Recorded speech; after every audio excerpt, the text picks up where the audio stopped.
Hello, everyone. It's a great day. Happy Friday. Happy Hidden History Friday to you. Once again, ladies and gentlemen, Donald Trump has been indicted. This time it is on the documents charges. Going to be a pretty big deal. Second time he has been indicted in the last few months. We'll take a look at all the charges, all the reaction, and break down some of the expected consequences for you. Meanwhile, the Russia-Ukraine war is currently going on, and the battles in the south of the country are escalating as we continue to focus on this counter-offensive.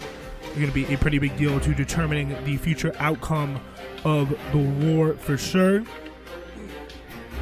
Also, Ben Burgess has a pretty good piece out talking about the so-called populist elements of RFK Jr. and his run for the presidency, pretty much, telling us what we all should have realized by this point is that RFK Jr. just not a serious candidate, not even a really good left-wing candidate at all, which is probably the worst of both worlds. Meanwhile, J.P. Morgan and Jamie Dimon are currently sought for a second interview in the Jeffrey Epstein lawsuit on the Virgin Islands. So that's going to be a pretty important and developing story to break down. We got it all for you here on this Friday. It is Newsflash.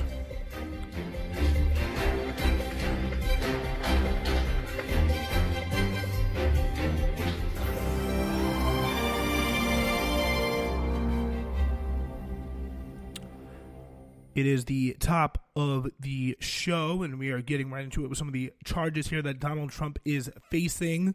This is in the New York Times. Federal prosecutors laid out their case against former President Donald J. Trump in a 38-count indictment on Friday, saying he mishandled classified documents, including some involving sensitive nuclear programs and others that detailed the country's potential vulnerabilities to military attack. After leaving office, then obstructed the government's efforts to reclaim them. So we kind of talk all the time about, what is a scandal, what is not, and to who. And it really does change differently for different people. And, the standards for it are, again, always really evolving. So if you look at this case here, I think pretty much in any, pre-Trump era, it's very likely this would have been a scandal for anyone. But had a Democrat done it, given the way that the House was structured for so long with all the hearings and things like Benghazi and things like that nature, I think it would have been much politically tougher, especially with the standard that Democrats were held to, with regard to Hillary Clinton. And I think I hate to be so partisan and pro. Sound like I'm caping for the Democrats, but just the way our media works, I feel like, just roughly, 2010, 2012, this would have been a scandal for everyone. Then it kind of would have been only a scandal for the Democrats because they, are kind of fundamentally weaker as a party in terms of fighting that stuff off and kind of fighting off bad faith Republican. They are the more the victims of these, Republican political just almost explosions, so to speak, and just blowing something up like Benghazi, making a really big deal, and just kind of making it hard to escape. Now, I think post 2020 especially, I think everything is so negatively polarized. You're either on one side, you don't care, or you're on the other side. That is, without a doubt, just kind of the structure of our politics at the moment. I think it is this is not going to rise to, scandal level for anyone except for the Democratic side of things. This is not going to be, which would have cared and still thinks Trump is bad. All the people that think Trump's bad already, which is a lot of people, they're tuned in, they're glued in, they are, completely locked in. This is not going, and all the people on the Republican side are even more motivated. This is going to, again, kind of coalesce the field, most likely the Republican primary field more and more behind Donald Trump, just because of, this narrative of the media, the liberal elites, the Justice Department, Biden's Justice Department is just attacking him. It's never going to be fair for him. He is the true fighter. He's the one that the deep state really fears, et cetera, et cetera. That narrative has worked in the past. My guess is it's working in overtime right now. We'll probably see the results of it in a few more days once this kind of indictment really settles down.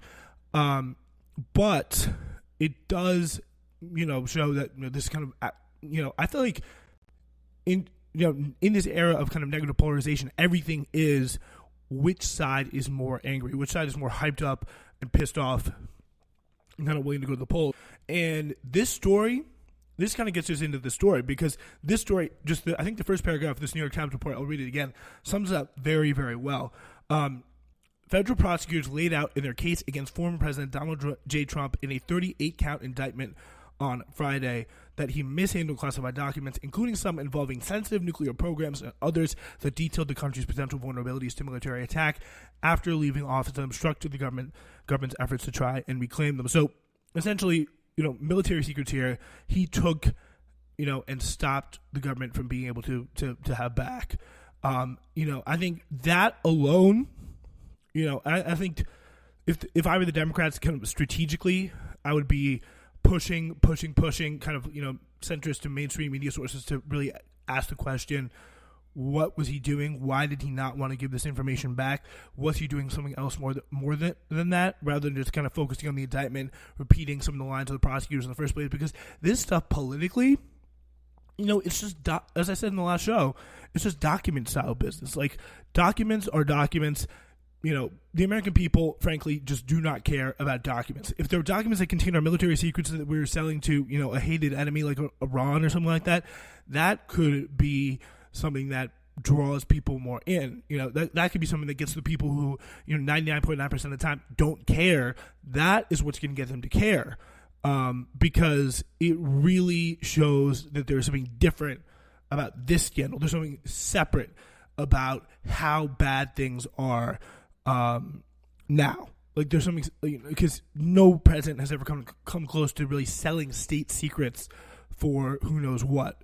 And if that's what Trump is doing, which they can't prove and have not proved, most likely he just probably wanted to show him off to people. He brought him home and didn't want to give him back to the government because he was like, this was their mind, screw you, and just didn't care to do any kind of investigative research and just got himself indicted for it. But if I were the Democrats, I'd be like, why didn't he want to give him back? I'd just be asking all these questions. But instead, what I think they're probably going to do is just be like, oh, he was indicted on documents.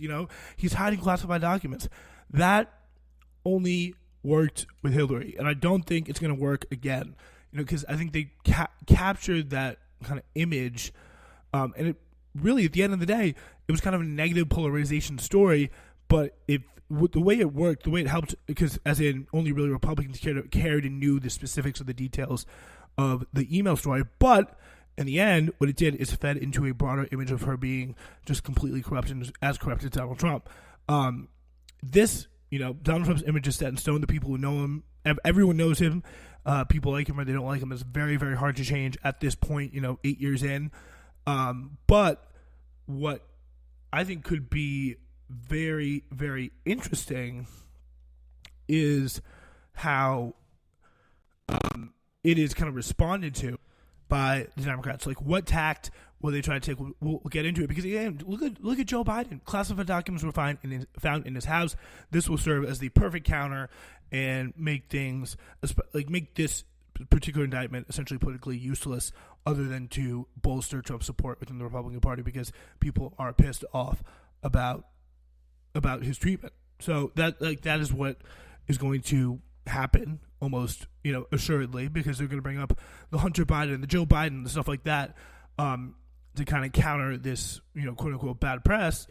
Although for Trump it probably is a pretty good press, and they are not going to address any kind of the fundamental things wrong with the Biden campaign. The fact that Biden, found these documents, or was found having classified documents. The government wasn't banging down his door to try and get it back. But then, people on the conservative side will be like, why not? They just want Biden as VP to have classified documents. That it could go anywhere. It could get devalued so easily. And, if I know the Democrats, they will just let it happen. Again, this is not separate to that, separate to all that. This is just not a good case. Like, as long as he didn't do anything with the documents other than keep him in this Mar-a-Lago basement, I don't think anyone cares. Honestly, I don't even really care that much. But anyway, The indictment gives the clearest picture yet of the files Trump took with him when he left the White House. It said he legally kept hold of some documents concerning U.S. nuclear programs, potential vulnerabilities of the United States and its allies to military attack, and plans for possible retaliation in response to a foreign attack. The indictment names one of his personal aides, Walter Nauta, as the co-conspirator who assisted in obstructing the investigation into the former president's retention of sensitive documents at his residence and resort in Florida. And I think it's, again, this is like such a throwback to the Robert Mueller era. So much of the stuff is obstruction of this, obstruction of that, but they can't find the actual freaking charge. Like, it is unbelievable how many times obstruction of justice has been bandied about when it comes to Trump, and you can't find what he's supposed to be obstructing ever.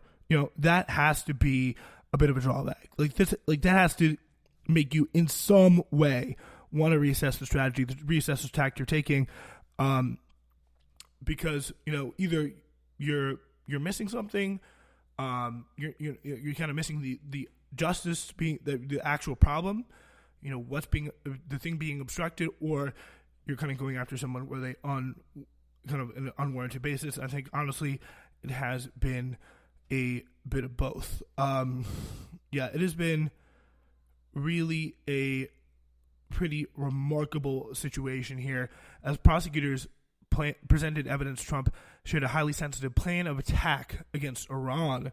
Again, this is what he was doing. He was showing off to visitors at his golf club in Bedminster, New Jersey, and was recorded on tape describing the material as highly confidential and secret in the opening days of the Biden documents, while admitting it had not yet been declassified. So this is, again, something that he could be doing.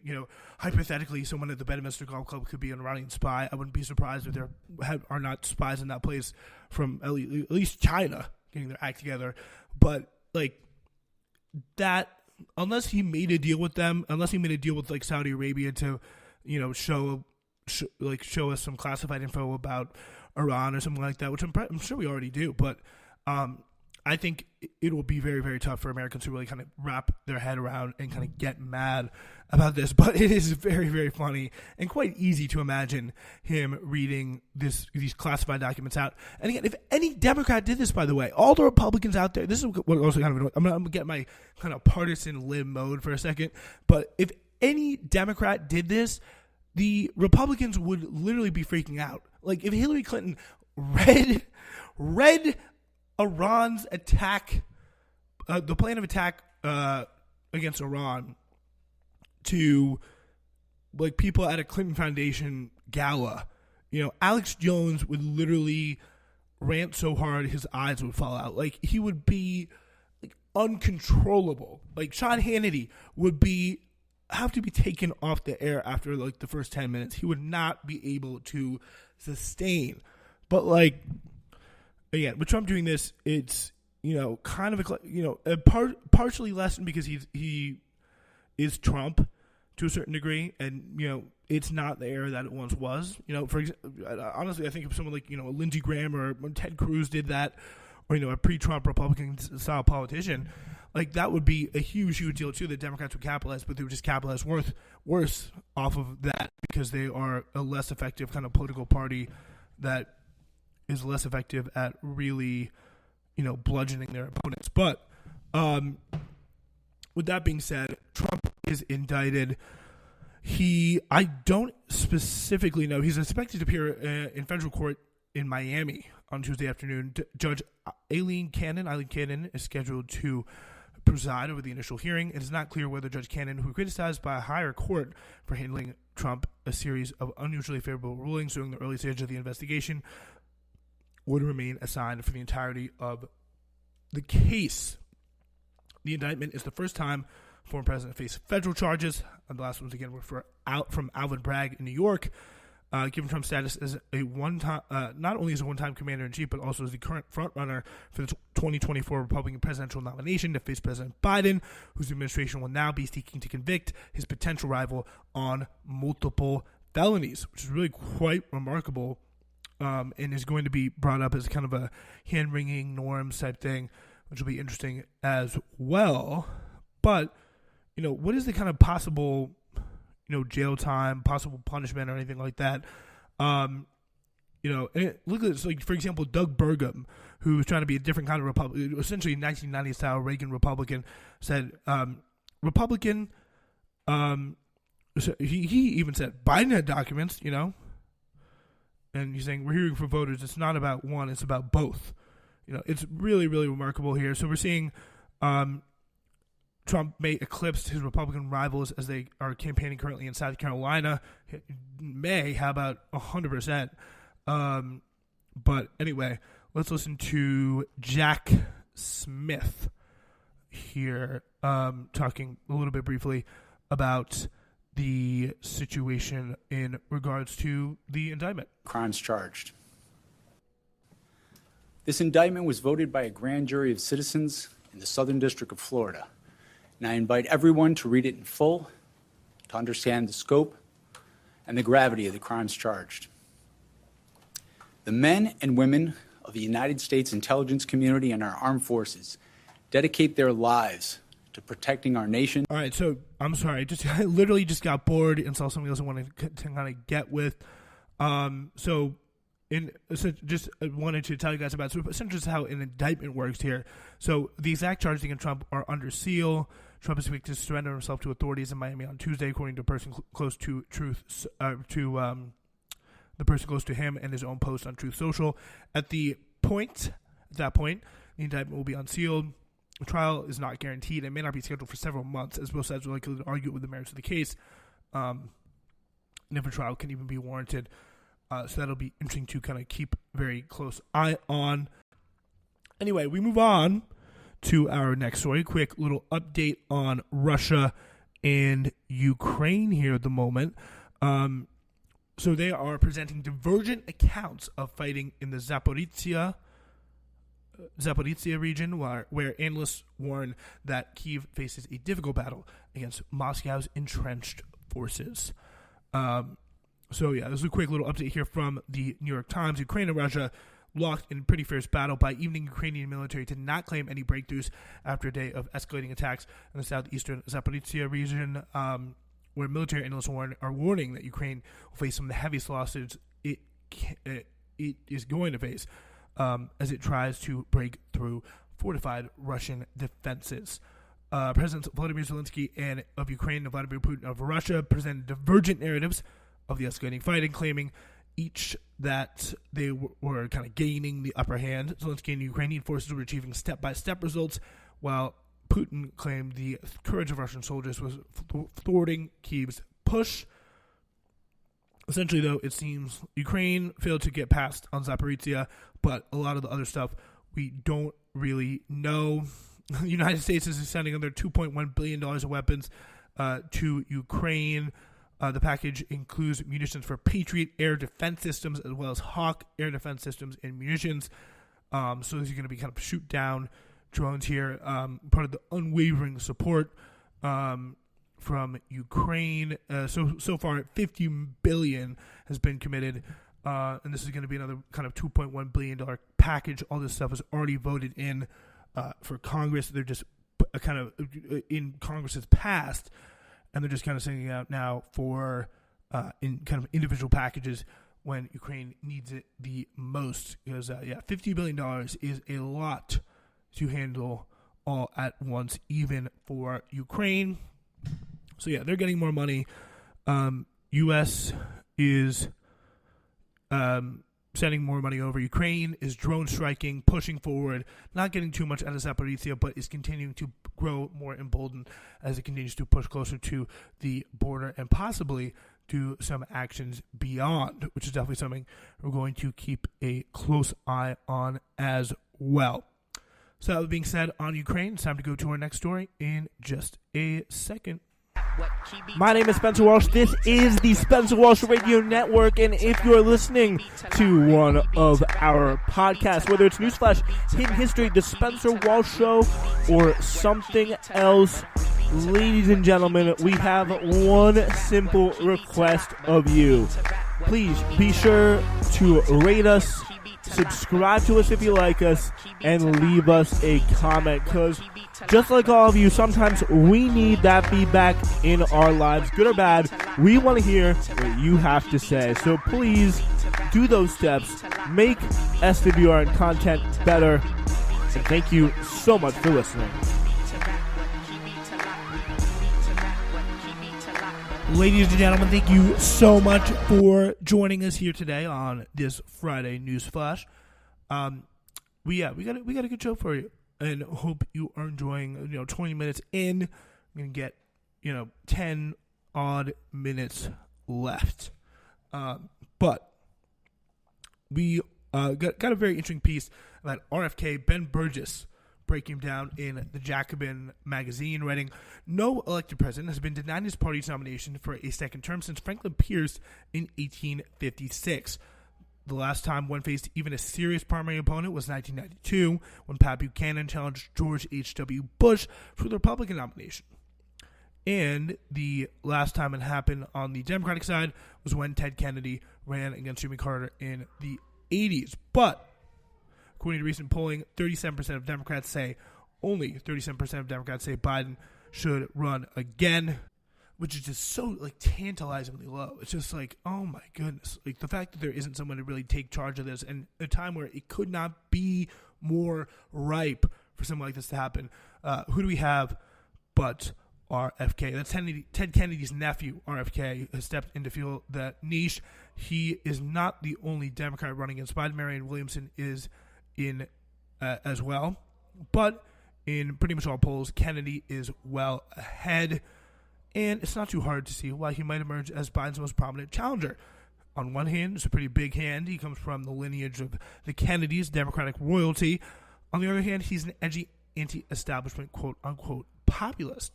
And this is used as an insult by some who say he's anti-vax, all that kind of stuff. And pretty much just running against Biden makes you a disgusting populist in some people's eyes. But some who are pretty anti-Biden, want something, even a challenge from the left, are kind of getting taken by this. But is Kennedy really a tribune of ordinary people screwed over by powerful interests? If so, it might be surprising that so many of his biggest fans are on the right. He recently hung out on Twitter Spaces with union-busting billionaire Elon Musk, and last month, a paean of praise for Kennedy appeared in the conservative journal, The National Review. Matthew Scully calls Kennedy courageous of heart, and he writes the mainstream media's hostility to the Kennedy campaign because of RFK Jr.'s inability to tolerate the intellectual dishonesty he finds in his antagonists. He says that Kennedy would still be in liberals' good graces if he only didn't have so much integrity. I hate this kind of classical liberal, kind of certain type of moderate Republicans. I used to be a liberal. Oh, these guys still would have been liberals, but they just have too much integrity. It's anti-vax. Just because you're anti-vax, and just kind of a boring, centrist doesn't mean you have, incredible amounts of integrity. But again, whatever. This is big part of this is coming from Kennedy's stance on COVID. It's probably true. He wouldn't be such a pariah if he wasn't a skeptic about vaccines and masking, although the claim that his position on these issues display honesty and integrity is far more than dubious. For example, Kennedy has claimed that there are mountainous archives of peer-reviewed science supporting the efficacy of hydroxychloroquine and ivermectin. Just hearing about this just makes me just tired. Oh my God. But yeah, it's just really stupid. But that would be a pretty big fall if you're trying to win left liberals over here on a challenge to Biden. But another kind of big problem is he's just not that good on other policies as well. In a recent interview with left-wing journalist Crystal Ball, Kennedy was asked whether, given the hostility to pharmaceutical companies he often expresses while talking about vaccines, he'd be willing to support a public option for pharmaceuticals or maybe even outright nationalization of the industry. He immediately dismissed this, saying, "Oh, I don't think it's the right thing," and switching subjects about how to insulate regulatory agencies from industry influence. He didn't even pause to explain why he didn't think it would be the right thing. He just really finds it too outlandish to consider, which is not really that surprising. He's now, by the way, to the right of someone like Gavin Newsom, who's refusing to refusing to kind of even entertain a public option if he were, somehow to win. But is it? I mean, I guess it's kind of unsurprising because he, again, at the end of the day, he is a Kennedy. He is Democratic blue blood, royalty, all that kind of stuff. He's not somebody who's going to be, kind of based on his background, predisposed to kind of going outside of the box. The California news is one small indication of the way healthcare policy debates have shifted on the last decade and a half. I can remember watching then President Barack Obama on TV when he first rolled out the ACA. In 2009, Obama said if the United States were starting over from scratch, he would prefer a single-payer system, what later become known as Medicare for All. But we weren't starting from scratch, which is why Obama proposed a market-based patchwork of regulations. He never actually explained why the fact that we weren't starting from scratch, though, meant that we can't switch to single-payer now. And it says a lot that the digital political landscape of 2009, that hardly anyone challenged him on that point at the time, but people are challenging Kennedy now as well. In a conversation with Ball and her co-host Sagar and Jetty, Ball asked Kennedy Jr. if he would support universal health care through a Medicare for All program. In his response, Kennedy shifted the goalpost in a more moderate direction, redefining single-payer health care to mean something more like Obama, Biden, and the public option proposal, saying, I would say that my highest ambition would be to have a single-payer program where people who want to have a private, not that, nationalization, single payer is single payer, and what he's describing here is public option, but he says where people who want to have private programs can go ahead and do that, but to have a single program that is available to everybody.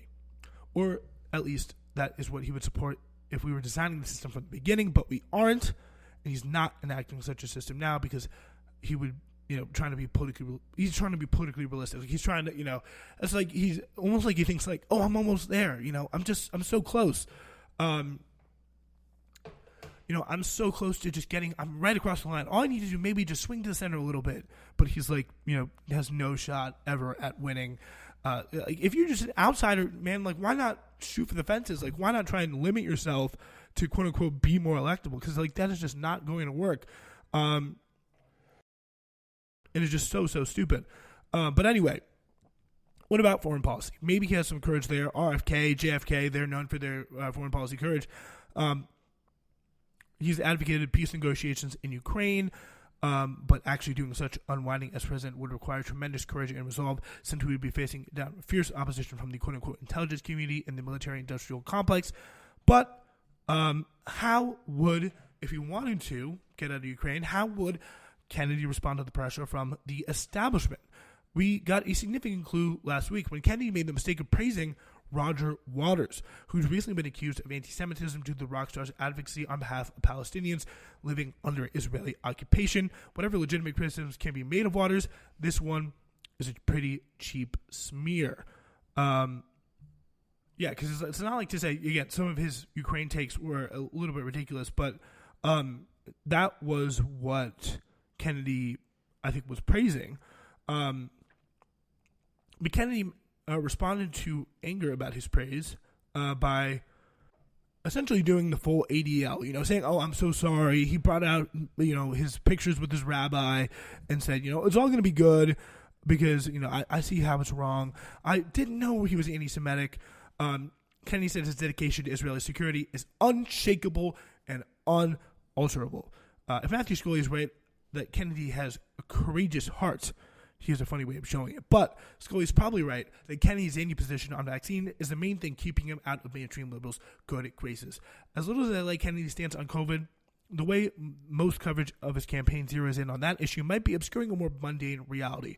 On issues ranging from Medicare for All to Palestine, he's just another mediocre Democrat. Ben Burgess continuing to spit fire there in Jacobin. We talk Epstein next.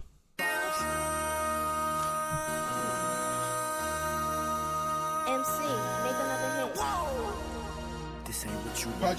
This ain't what you want. This ain't what you want. You're listening to Newsflash right here on the Spencer Walsh Radio Network. Help us grow our audience. Subscribe, rate, and review our show on whatever podcast platform you're listening on. Thank you very much. Thank you so much for joining us here on this Friday. Really do appreciate it. Some pretty interesting news coming out of New York. Jamie Dimon should be forced to undergo a second round of questions about J.P. Morgan Chase's relationship with Jeffrey Epstein, according to lawyers for a woman who claims the bank is liable for sexual abuse she suffered at the hands of the late financier. J.P. Morgan chief executive Dimon sat for a 7-hour deposition in May. Lawyers for the unnamed plaintiffs now want to talk to him again after Morgan turned over 1,500 documents following his questioning. J.P. Morgan, despite the court's clear warning, JPMC has still failed to expeditiously produce documents from the custodial files of key witnesses, some of whom had already been deposed for strategic reasons. Lawyers for the women wrote in a letter to Judge Jed Rakoff, who was presiding over the case in the New York Southern Federal District Court. J.P. Morgan said there was no reason to reopen any of these depositions. But the bank said the plaintiffs liked the headlines, but no amount of time on the record will change the fact that Jamie Dimon never met the man, never worked with the man, and wishes, in hindsight, the man had never been a client of the firm. Essentially saying that, J.P. Morgan allowed Epstein to make financial moves they should not have been allowed to make. Lawyers for the woman, who is using the pseudonym Jane Doe, are also seeking another set of depositions with Mary Arduz, who runs the group's private banking business where Epstein was a client, and Mary Casey, another private banker at J.P. Morgan. I would not be surprised if there's some connections, definitely some kind of looking the other way on this issue. But the bank's lawyers have previously described the U.S. FBI suit as meritless and Jane Doe's complaint as directed at the wrong party. So what the bank is trying to say is that, because of Jeffrey Epstein's island being essentially under the political and legal protection umbrella of the U.S. Virgin Islands, Little St. James, was essentially under the protection of U.S. Virgin Islands. He was on pretty much every major figure in the U.S. Virgin Island political establishment was under Epstein's payroll, and that really helped him out a lot. The bank is saying direct your complaints to the government of the U.S. Virgin Islands, not to me, or not to it, I guess you could say, the bank, but I guess corporations are people. So the cases have shown a light on the internal deliberations at J.P. Morgan over whether or not to keep Epstein as a client of its private bank from 1998 until 2013, when the lender ultimately severed ties. During that time, he pleaded guilty in 2008 to soliciting prostitution from a minor and served 13 months in jail. He subsequently became a client of corrupt tier bank, one corrupt tier up on the kind of banking scale, Deutsche Bank, which last month agreed to pay up to $75 million to settle a lawsuit brought by Jane Doe. In Dimon's deposition in May, he's identified J.P. Morgan's former general counsel, Stephen Cutler, as the ultimate decider as to who had the authority to axe Epstein as a client. The CEO said he only learned Epstein held all accounts at the bank 4 years ago when the disgraced financier was arrested on federal sex trafficking charges, which I probably don't believe that. Let's be real. Epstein, it says, the final line of this Financial Times article is, Epstein died by suicide in 2019 as he awaited trial. Yeah, believe that one right there. But anyway, we'll be back on Monday. Have a good weekend, everybody. It's Newsflash.